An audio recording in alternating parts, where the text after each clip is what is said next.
Hi, everybody. I'm really happy to be here.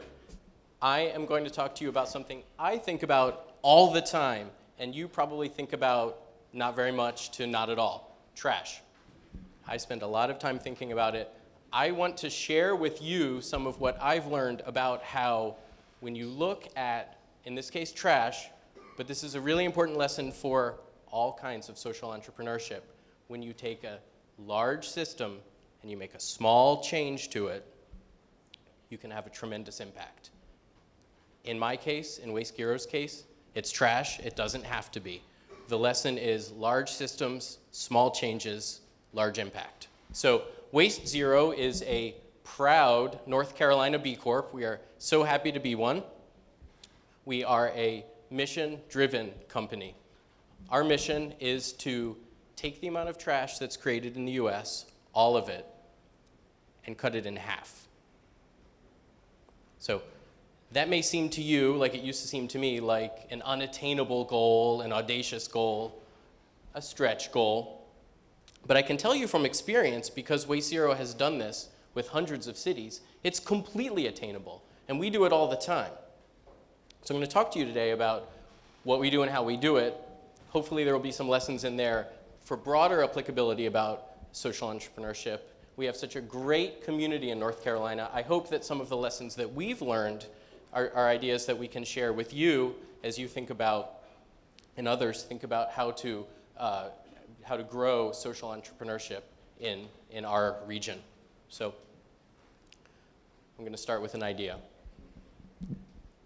The way we deal with trash has changed, but we have not kept up with that change. So a few generations ago, it was completely common in a lot of communities to take your trash to what was literally a hole in the ground at the edge of town, dump it in there, walk away. Do it again the next time you needed to do it. Well, the way we deal with trash has changed completely since that time. It's not nearly as simple or as inexpensive as it used to be. Today, we're creating enormously more trash than we used to. So there's a lot more of us, first of all, but also a lot of our trash is not nearly as recyclable or as reusable, think of packaging, as it used to be. It's immensely expensive to handle our trash. Part of the reason it's expensive is because modern landfills and waste incinerators are complex feats of engineering that cost a lot to manage and maintain. But another reason is because we're not taking our trash to the edge of town anymore.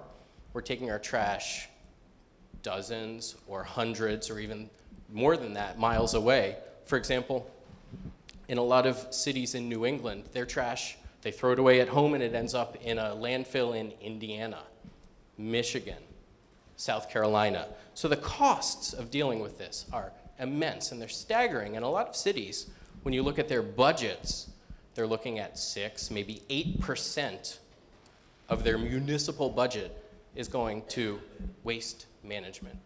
That can be a crippling cost. Finally, waste today is environmentally hazardous in a way it never was in the day of the town dump. First of all, there is, if you think about some of the toxins in our electronic waste, that's in our waste stream now. If you think about our food scraps and our food waste produce methane, which is the most potent of the greenhouse gases. So, we're not composting like we used to when we all lived on farms. So this is a problem. This is a system that is unsustainable. As I said, the trash system has changed and we haven't changed along with it. Part of the way that we haven't changed, and this is a key part of Waste Zero's business model, is that how people pay for trash hasn't changed. In the days of the town dump and today, people, by and large in the US, pay one set amount for their trash no matter how much they throw away. So it could be, you could put 5, 10 bags out, you could put 1 bag out. You could be a great recycler, you could recycle nothing. You're gonna pay the same amount. Maybe it's buried in your property taxes, maybe it is a line item on your municipal bill, on your water bill, for example. But so at Waste Zero, we're committed to the idea that that has to change, and this is how we do it. We help cities set up systems to meter their trash, to treat their trash like the utility that it is. We call it pay as you throw, and the idea is that people pay by the bag. Paying by the bag creates an economic incentive every single time people throw something away to think about the costs of their trash. Those costs are financial, and those costs are also environmental. When you're thinking about the cost of your trash, you're far more likely to recycle, to compost, to donate your used clothes or bedding or your old electronics. And this has a really profound impact on the cities that we work with. So if I had an hour, I could give you 30 examples. I have 5 minutes, eight minutes, and I'm going to give you one example. The city of Waterville in Maine started a program with us, a pay-as-you-throw program. People pay by the bag for their trash. They started this program in September of 2014, and in the year that followed, the amount of trash that they create went down by 54%, more than half. I mean, just look at that picture. It's an amazing picture. But there are real benefits that go along with that. So, first of all, in 1 year, they saved $164,000 just in the cost of disposing of their waste. There are some other financial advantages too, because they're not trucking as much waste away. And so there's some operational savings, but just $164,000 in the cost of their waste. And then the environmental benefits are really profound. Using some EPA data, you can see that the greenhouse gas benefit is like taking 830 cars off the road for a year. Think about that. A small change to a big system can have profound positive effects. And in terms of energy savings, this is the equivalent because there's more recycling in the world because there are more recyclable goods in the system. Making new goods when you're manufacturing them is much more energy efficient from recycled goods because you're not mining virgin goods.